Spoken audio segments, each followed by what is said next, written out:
Hello dear students, welcome to today's video lecture of 11th class physics, and in 11th class physics we are continuing the unit 6, that is gravitation.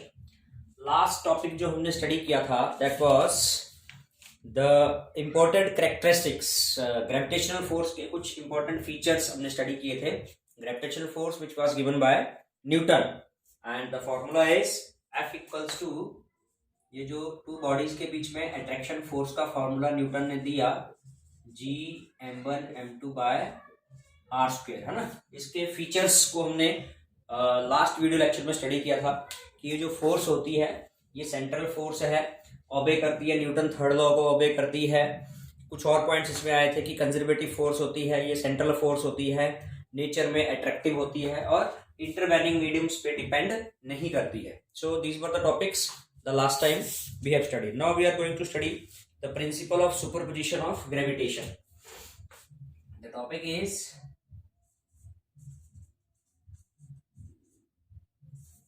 principle of superposition of gravitation. Gravitation में principle of superposition क्या state करता है. Actual में principle of superposition जो है, इस principal के according हम नंबर ऑफ वेक्टर्स का वेक्टर सम फाइंड आउट करते हैं. The statement given is that the resultant gravitational force F acting on the particle due to number of masses. यहां पर हम लेट करते हैं कि एक m0 मास पे कोई मास m0 है और इसके सराउंडिंग में m1, m2 so on up to mn नाम के डिफरेंट मासेस हैं. m0 body is at the centre, that the point is O, और यहाँ पॉइंट A पर m1, पॉइंट B पर m2 और सो ऑन इस तरह से पॉइंट C पर mn मास है.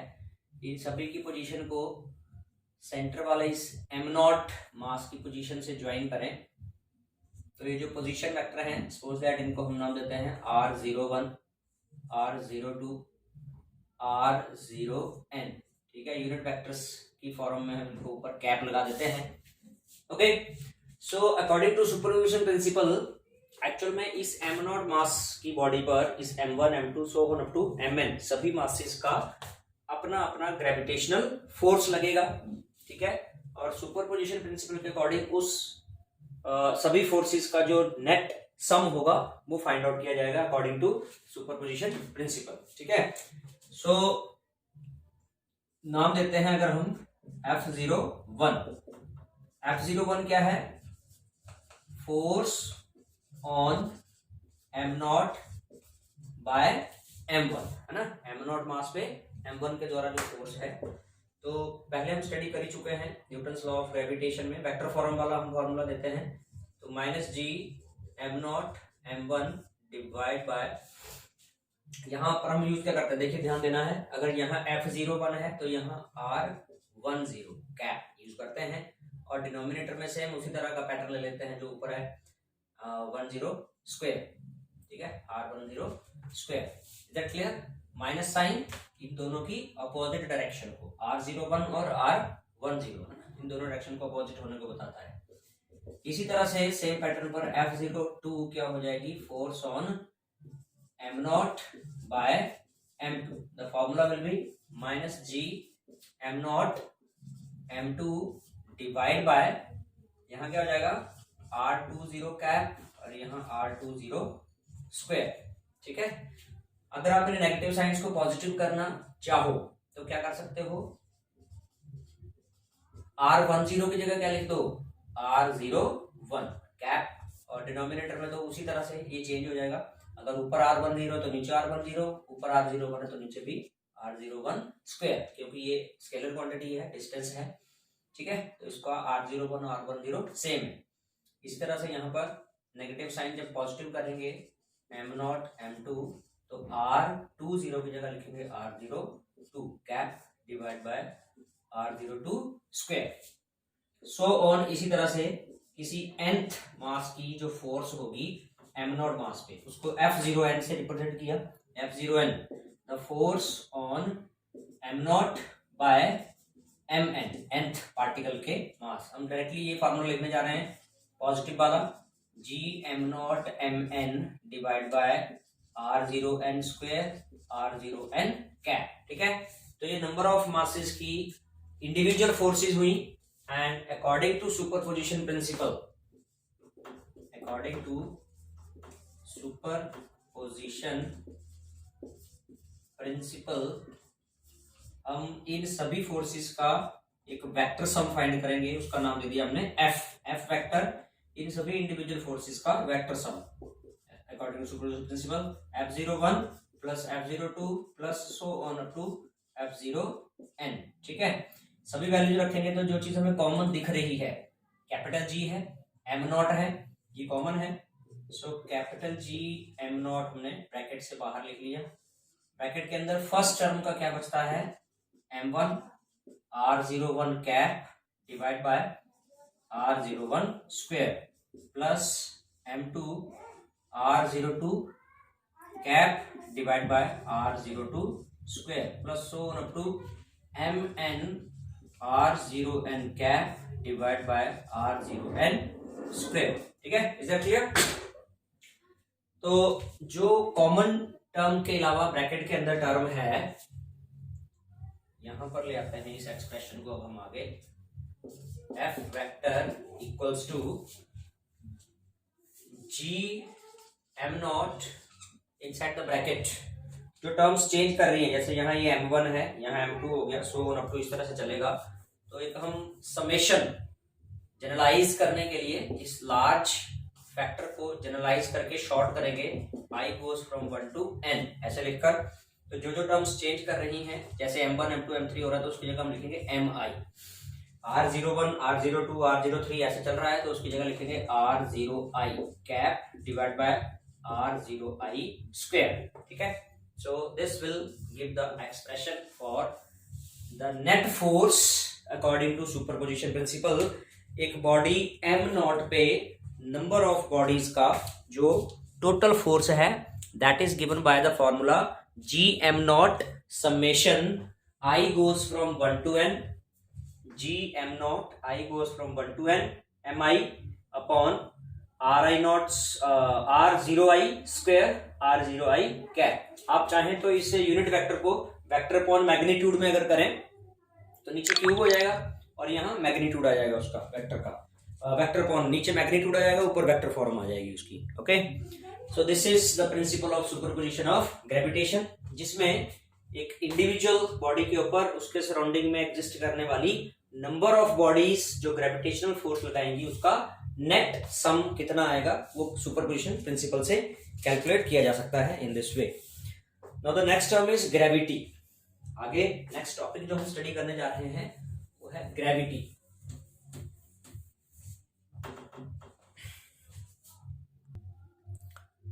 Now the next topic which we are going to study is gravity. Gravity. So what is gravity? Gravity is the force of attraction exerted by Earth towards its center. Gravity वो force है जो अर्थ किसी भी body पर को अपने centre की तरफ अट्रैक्ट करती है। तो ये जो अर्थ की किसी भी बॉडी पे जो फोर्स ऑफ अट्रैक्शन है which attracts towards its center, this is the center of Earth. So this force is called gravity. So gravity is merely a special case of gravitation. जब हम यूनिवर्स की किन्हीं भी दो bodies के बीच की force of attraction की बात करते हैं, then we name it as gravitation. तब हम उसको नाम क्या देते हैं, ग्रेविटेशन। तो ग्रेविटेशन के केस में बॉडीज कोई भी दो बॉडीज यूनिवर्स की हो सकती हैं, but when we talk about gravity तो उसमें एक बॉडी जो हमारी होगी वो अर्थ होगी। अर्थ बॉडी सिस्टम में जो फोर्स ऑफ अट्रैक्शन होगा that we will call as gravity. ठीक है, अब इसको थोड़ा सा और इलस्ट्रेट करते हुए इसको वेट के साथ, अगर बॉडी का वेट m है, मास m है, सो वेट ऑफ बॉडी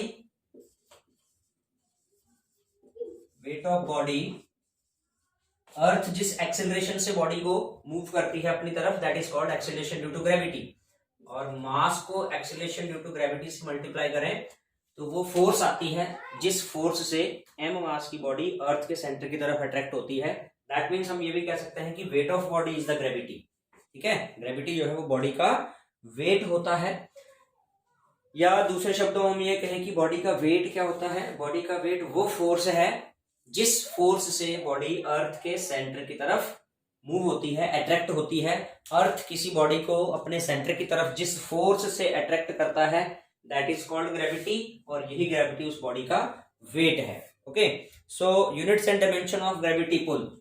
इस ग्रेविटी पुल की यूनिट्स डायमेंशंस की बात करें तो वो फोर्स के ही यूनिट्स और डायमेंशन होंगे, यानी कि Newton, and dimension mean dimension formula ml/t-2। ठीक है, आगे एक टॉपिक छोटा सा है, differences between gravity and gravitation. तो हम एक तरफ ग्रेविटी को लिखें और दूसरी तरफ डालते हैं ग्रेविटेशन। दो टर्म्स हैं, ग्रेविटी एंड ग्रेविटेशन। तो कुछ पॉइंट्स हैं यहाँ पर जो दोनों टर्म्स में डिफरेंसेस क्रिएट करते हैं। Gravitation is the force acting between any two bodies of the universe. अभी हमने पढ़ा कि ग्रेविटेशन क्या होता है। फर्स्ट पॉइंट ले रहे हैं हम, फोर्स ऑफ अट्रैक्शन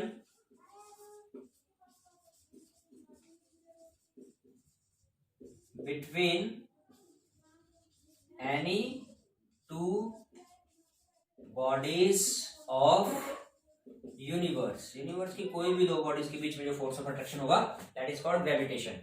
और इधर क्या लिखेंगे, force of attraction between a body and earth. ठीक है, एक बॉडी और अर्थ के बीच में जो फोर्स ऑफ अट्रैक्शन होगा that we call as gravity.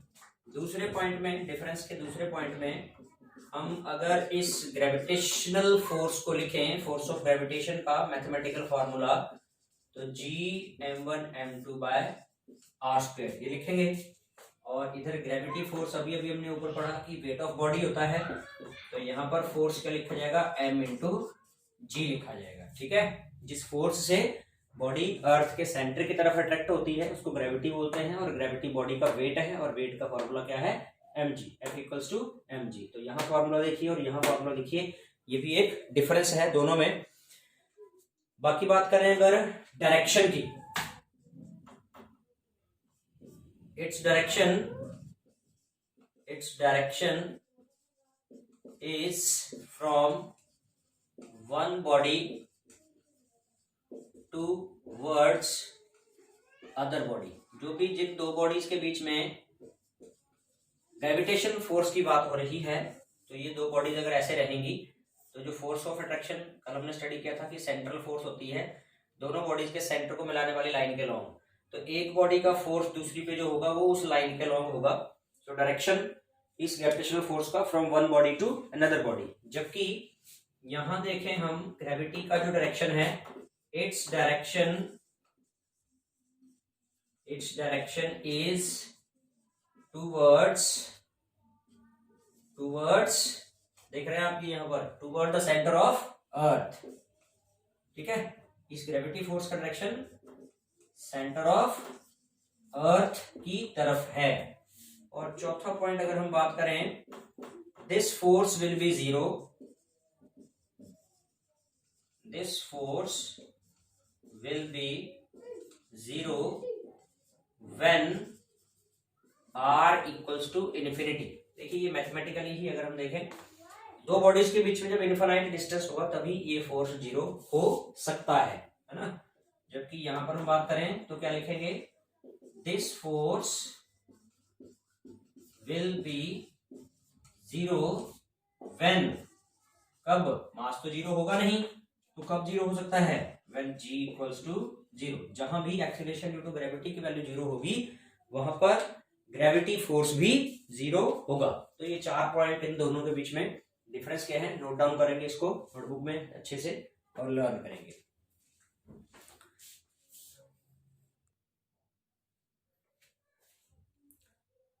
Now the next topic which we are going to study is acceleration due to gravity. As we know, acceleration, जैसे हम बात करें तो change, rate of change of speed of the body is called acceleration. ठीक है, और acceleration को कोई ना कोई फोर्स प्रोड्यूस करती है। यहाँ हम अगर कंसीडर करें कि कोई F फोर्स m मास की बॉडी पे एक्ट करती है, then it produces the acceleration a। Okay, लेकिन अगर ये वाली फोर्स जो है वो फोर्स ऑफ ग्रेविटी हो, force of gravity, then the acceleration produced will be called acceleration due to gravity। ये ग्रेविटी फोर्स जिस एक्सेलरेशन को प्रोड्यूस करेगी, एक सिंपल से एग्जांपल में जैसे हम देखते हैं कि किसी ऑब्जेक्ट को थ्रो करते हैं किसी हाइट से, then it moves with the changing speed, its speed goes on increasing as it moves toward the earth। okay, तो it means कि इसकी स्पीड चेंज हो रही है तो एक्सेलरेशन प्रोड्यूस हो रहा है, and that acceleration is due to force of gravity। so according to Newton's second law of motion, ये टर्म्स आपस में इस तरह से अटैच्ड हैं, F equals to m a. तो हम इसी फोर्स ऑफ ग्रेविटी का फॉर्मूला जैसे अभी अभी लिख रहे थे, जिसमें हम G को यूज करेंगे, it will be written as F equals to m g. इसी को थोड़ा सा आगे प्रमोट करें हम, तो G की वैल्यू हम यहाँ से F अपॉन एम लिख सकते हैं, and if m equals to 1 kg, m की वैल्यू को 1 kg अगर मान के चलें तो G इक्वल्स टू किसके बराबर हो गया, F के बराबर हो गया। कब? जब मास बॉडी का 1 kg है, ठीक है, यूनिट मास, इसको यूनिट मास हम बोलेंगे। So the definition of acceleration due to gravity given here is, it is defined as the force of gravity, ये उस फोर्स ऑफ ग्रेविटी के बराबर है, acting on the body of unit mass. ये वो force of gravity है जो unit mass body पे एक्ट करेगी, तो उसी फोर्स को हम नाम देंगे एक्सेलरेशन ड्यू टू ग्रेविटी। जैसा कि आप जानते हैं ये स्केलर क्वांटिटी है और कांस्टेंट रहती है, अप्रोक्सीमेट सभी प्रैक्टिकल पर्पसेस के लिए हम इसकी वैल्यू 9.8 मीटर पर सेकंड स्क्वायर यूज करते हैं, ठीक है। This is the fix value of small G. और एक आप पीछे कैपिटल जी स्टडी कर रहे थे जब आपने law of gravitation, Newton's law of gravitation study किया था, तो कैपिटल जी की वैल्यू 6.67 10⁻11 न्यूटन मीटर स्क्वायर पर किलोग्राम स्क्वायर। ये आपकी अलग एक टर्म है, this is called universal gravitational constant. Capital G और स्मॉल जी से रिप्रेजेंट करते हैं हम एक्सेलरेशन ड्यू टू ग्रेविटी को। तो एक वेक्टर क्वांटिटी है जिसका डायरेक्शन अर्थ के सेंटर की तरफ रहता है, एंड यूनिट हो गया मीटर पर second square, and the dimension formula will be L_T-2। तो ये सारी information about acceleration due to gravity. Next is the relation between small g and capital g. ये जो दो टर्म्स यहाँ पर हम स्मॉल जी और कैपिटल जी की फॉर्म में स्टडी कर रहे हैं, इन दोनों का रिलेशन स्टडी करेंगे अब हम। Relation between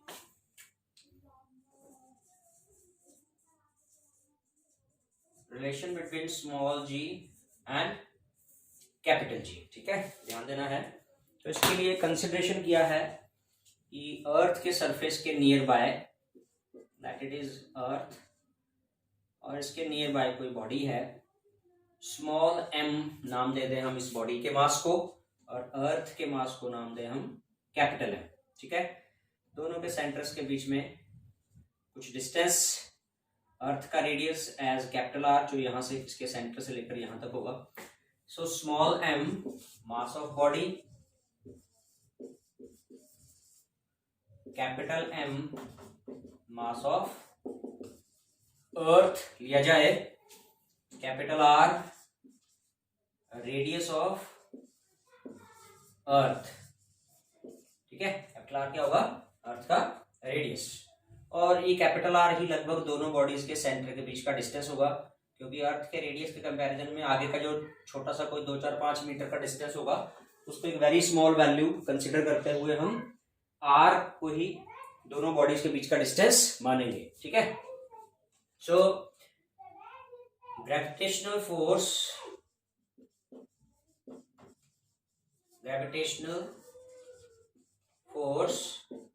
between Earth and body of mass small m, ठीक है, स्मॉल m मास की बॉडी और अर्थ के बीच में जो ग्रेविटेशनल अट्रैक्शन फोर्स है, according to Newton's law of gravitation, will be F equals to capital G capital M small m divided by R square, ठीक है, in magnitude.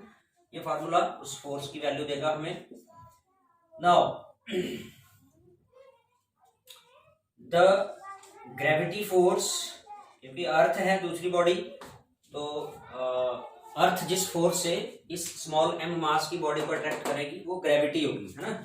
Now the gravity force on body of mass small m, इस small m मास की body पे अर्थ जो gravity force लगाएगी उसको हम दूसरे जो फार्मूले यहां से लिख रहे थे F इक्वल्स टू mg, अभी अभी यहां पर लिया था हमने।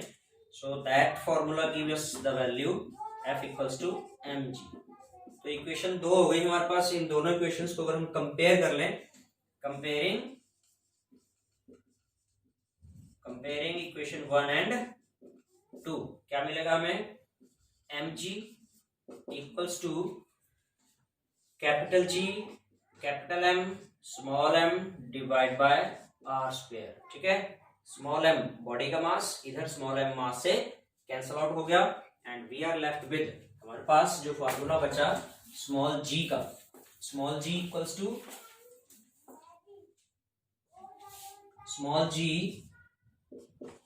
To capital G capital M upon r square. ठीक है, capital G capital M upon r square, ये वाला रिलेशन हो गया जिसमें capital G universal gravitational constant, capital M mass of earth, capital R radius of earth. हम small g की वैल्यू को यहाँ इस फॉर्मूले में इन सभी कांस्टेंट्स को सब्स्टिट्यूट करके कैलकुलेट कर सकते हैं। कैपिटल G की वैल्यू जैसे आप यहाँ देख रहे हैं कितना है, 6.67 10⁻11 multiply mass of earth 6 into 10⁻24 kg होता है, सब्स्टिट्यूट कर दिया उसको। और कैपिटल R रेडियस ऑफ अर्थ है 6400 किलोमीटर है, तो इसको मीटर में कन्वर्ट करने तो 6.4 इंटू 10⁻6 मीटर हो जाता है। तो 10⁻6 दो बार आ जाएगा और 6.4 भी दो बार आ जाएगा, है ना, स्क्वायर है। सो दैट्स व्हाई ये सारी ही वैल्यूज को कैलकुलेट करने पर ही हमें ये 9.8 मीटर पर सेकंड स्क्वायर वाली की वैल्यू मिली है स्मॉल g की। ठीक है, this value comes after the calculation by substituting in this formula. So the remaining topics we will discuss in the next lecture. Till then, keep healthy, keep studying. Bye.